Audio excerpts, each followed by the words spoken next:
ถือไว้ดีๆเด้อยางเฮาละอกุศลบ่ได้ต้องพยายามหากุศลเขามาคิดแทน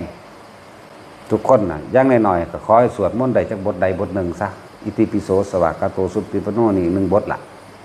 ปฏิจจสมุปบาทละหรือฟังธรรมดูๆเอาเพราะว่าพญายมนี่เขาสิถามอยู่ตั้งหาอย่างพอดีเอาจนวันนึกได้ถ้าหาอย่างเรานึกบ่ได้นี่บุญและบาปบ่มีไผเฮ็ดให้ไผใดเจ้าเฮ็ดมาเองถามนึกขนาดนี้แสดงว่ามันชินกับความเร็วซ้ำตำซ่าแล้วมื้อนี้เป็นมื้อเจ้าต้องรับวิบากกรรมที่เจ้าเฮ็ดไว้ล่ะเวลาเขาไปนี่เวลาเอาลงนี่เขาบ่ได้จูงไปเด้เขาเฮ็ดจังซี่นะเขาใสไปเลยแม่แบบคือสุกลงไปเลยหรือวุบลงไปเลยเด้นั่นแหละแต่สำหรับคนที่มีความเคยชินในการสวดมนต์นึกบทสวดมนต์บทใดบทหนึ่งก็สร้าง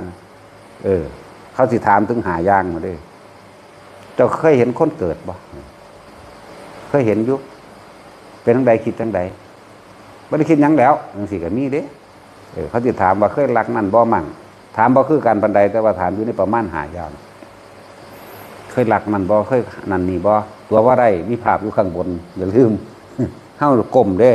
มันสิเป็นอำนาจลึกลับอันนึงสิเป็นกลมๆสิเป็นย่านเศร้าหมองย่านกลมทุสุอยู่แต่ว่าจิตยังตัวน่ะดะตัวไรเด้แต่ว่าภาพทั้งนี้ตัวบ่ได้ภาพอยู่ข้างบนนั่นมันขึ้นมาจากไส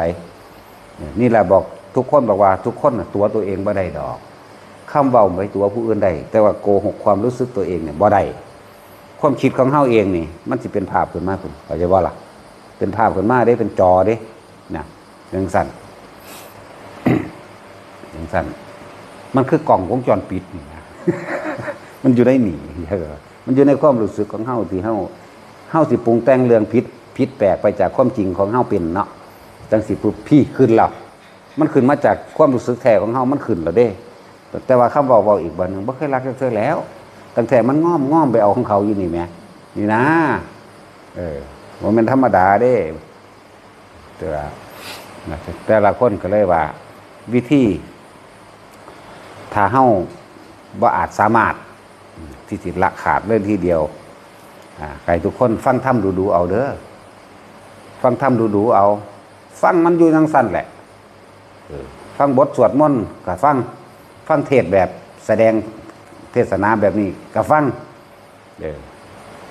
มันทั้งสองแบบนั่นแหละเอาอยู่จังสั่นเบิ้งอยู่จังสั่นอยู่จังสั่นแหละเวลาเขาถามว่าเคยไปทำบุญมั่งหันมั่งนี่บ่พวกเจ้าระลึกนึกถึงหยังใดบ่จังสี่แต่ว่าเคยสวดอิติปิโสอยู่จังสี่น่ะเขาสิให้ขึ้นเลยเด้คือบ่แม่นว่าเขาสิให้ขึ้นแบบว่าเขาสิอุ้มไปขึ้นหรือสุกไปได้มันวูบไปเลยไหมมันวูบไปเลยจังสี่แล้วในเรื่องนั้นในเรื่องโลกิยะนรกโลกนรกไปสะกอนไปลงโลกมันสะกอนไปในเขตของมันสะกอนสอบสวนสะกอนแต่นี้ถ้านักหลายในคารุกรรมไปเลยบ่ได้สอบคือเฮ้านี่บ่สอบกูไม่เห็นสอบกูจะเถื่อฝาดจังไดเป็นโลดไปโลดนะหลายอย่าง